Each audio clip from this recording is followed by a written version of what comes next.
to his cultural experience. I'm combining his coffee at a 1-to-3 ratio with freeze distilled milk. I've extracted Tillahun's coffee at a 1-to-2.1 ratio at 20 grams in, 42 grams out in 24 seconds. The milk I'm using comes from Clover, Sonoma. I froze it and allowed 50% of the total milk by weight to melt, resulting in a creamier, sweeter, thick milk.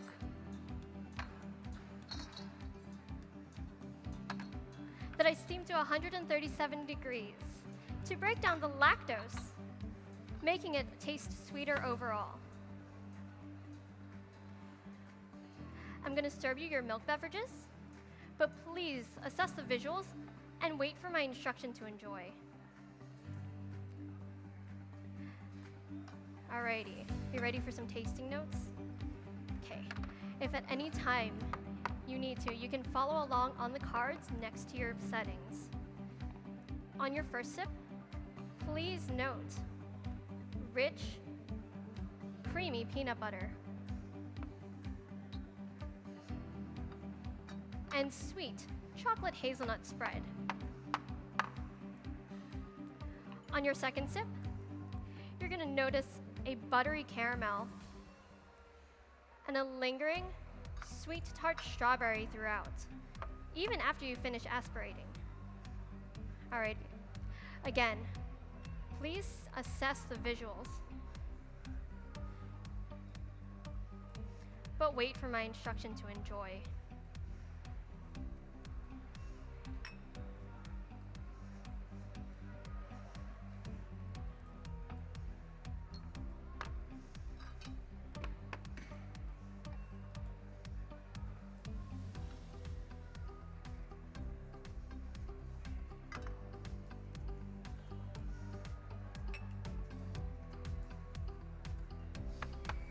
And one more time, a reminder of those tasting notes. It's going to be creamy peanut butter, sweet chocolate hazelnut spread,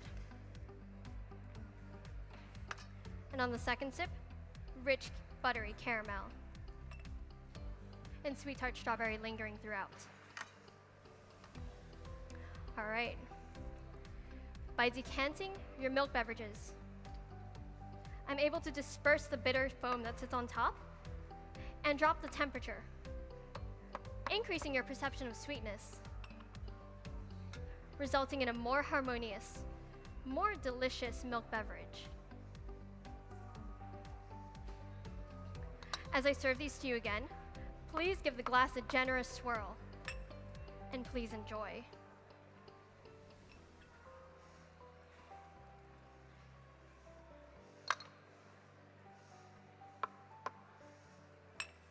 Please enjoy.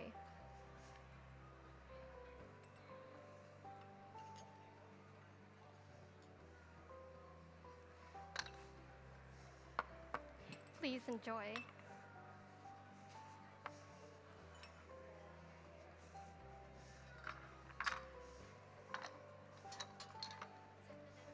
Cool.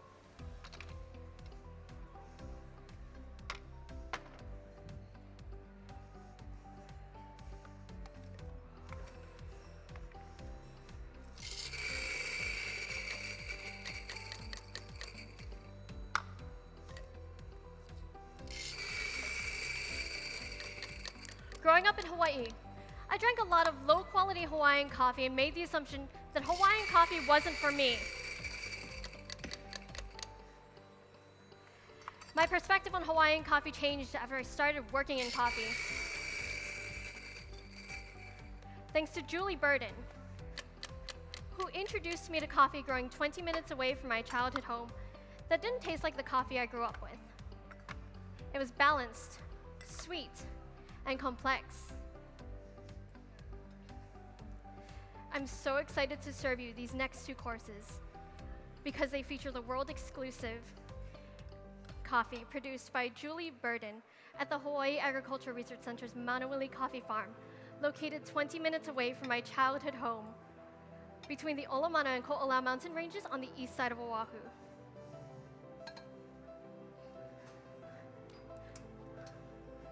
Manawili has always been historically important to Oahu's culture and agriculture.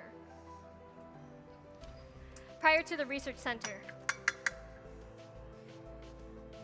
the land was a part of the Boyd family estate, which grew sugarcane, coffee, and other tropical fruits in the late 1800s. The last queen of Hawaii, Queen Liliuokalani, used to frequent the estate, and on one of her trips there, composed the famous song Aloha Oe.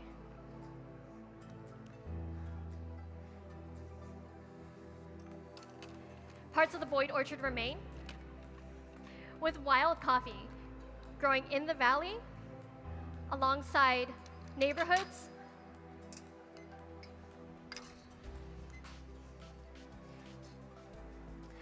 and on hiking trails.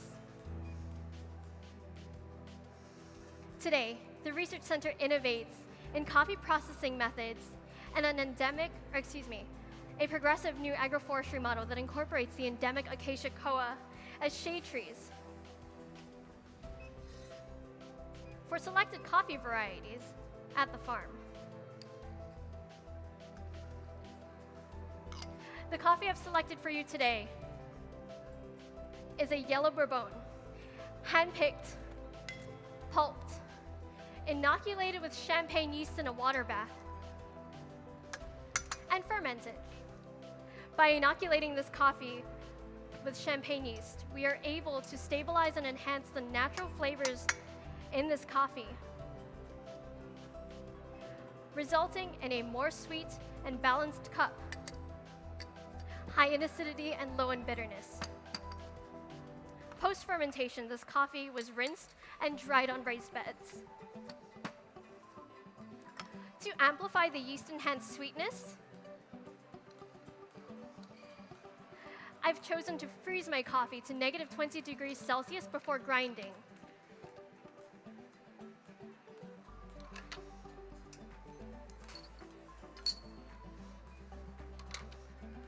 And I'm extracting at 20 grams in, 54 grams out, with an extraction time of 23 seconds.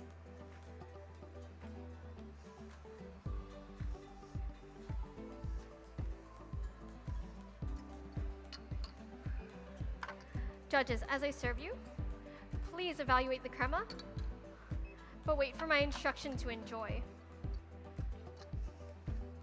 Pardon my reach, and thank you. Are you ready for your tasting notes? Cool. Excuse me. On your first sip, I would like you to note the tactile experience. It will have a medium lightweight, a silky, smooth body, and a lingering finish like sparkling wine. On your second sip, please note the flavor experience. It will be sweet tart passion fruit, locally known as lilikoi. It will have a citric acidity like pineapple, with a crisp white wine on the finish. Please enjoy. Again, if you need, you can always reference to those flavor cards.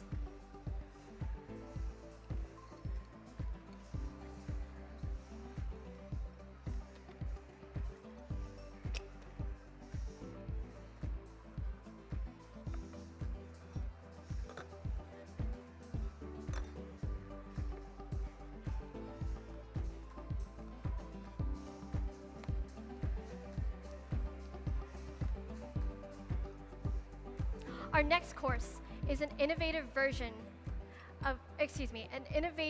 showcase of this coffee, while further delving into the flavors of my past, my childhood, and the place that I grew up. While visiting family on Oahu, I collected these ingredients, and with an eye towards innovation, have transformed every element of the signature beverage to allow the natural flavors to shine, while still providing a dynamic new sensory experience. In elementary school, we used to go to the Waialua pineapple plantation, where we would learn about Hawaiian agriculture and eat fresh slices of pineapple. For the first element, I'm mimicking the fermentation method used at Mount Willie and have created a yeast syrup to ferment 75 grams of fresh Waialua pineapple. I used 100 grams of sugar, 200 grams of water to inoculate 1 gram of champagne yeast. I let the mixture ferment for 24 hours at 68 degrees Fahrenheit, increasing the pineapple's fruitiness and acidity. To this mixture, I've added 2 ingredients deeply tied to Hawaiian cuisine, 1 gram each of wililaiki and alaea sea salt. Wililaiki is pink peppercorn, which grows along the island, and then alaea sea salt gets its rich color from the Hawaiian volcanic clay. I boiled all of this mixture down to stop the fermentation, resulting in thick, fermenty pineapple syrup, high in sweetness and citric acidity. We're using 32 grams of this in 4 shots of chilled Mount Willie espresso. The flavors overall are a little intense from both the espresso and the pineapple syrup, so I'm going to be diluting them down with 220 grams of water, or about 55 grams per drink. A byproduct of yeast fermentation is carbon dioxide, so I'm using a lightly carbonated water to add an effervescent texture, make the acidity crisp, and as a nod towards the sparkling wine notes in the espresso. That syrup that I added earlier is going to bolster the pineapple notes in my espresso, with the wililaiki adding complexity, and the alaea sea salt increasing your perception of sweetness and decreasing your perception of bitterness. Next, we have haupia, a staple dessert of my childhood, found at beach hangouts and aunties' houses. Haupia is a coconut milk gelatin commonly found at luau's. I cooked 200 grams of full-fat coconut milk with 25 grams of 25 grams of sugar and half a gram of gelatin, and cooled it to room temperature.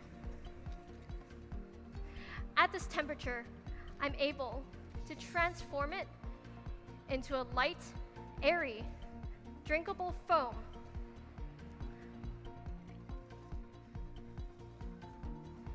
that will add another layer of texture to this beverage. I've charged it with nitrogen to give it that lush feeling in your mouth. Haupia, or coconut, also tastes delicious with both the pineapple and the fermented pineapple syrup. Alrighty, are you ready for your tasting notes? You will taste on your first sip the tactile experience for me. It will have a medium, oh please wait for me to instruct to enjoy. It will have a medium lightweight, a simultaneously effervescent and creamy texture with a long creamy finish. The flavors on your second sip and third sip, please, will be cream soda, lychee, coconut, and light Riesling on the finish. Thank you so much for your time. Please enjoy. Time! All right, let's give it up for Reyna.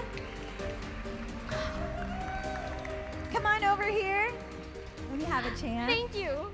And join me. We're going to talk to the people out there on the interwebs. Oh, you are on your mark. Look at you, girl. Look at you following instructions.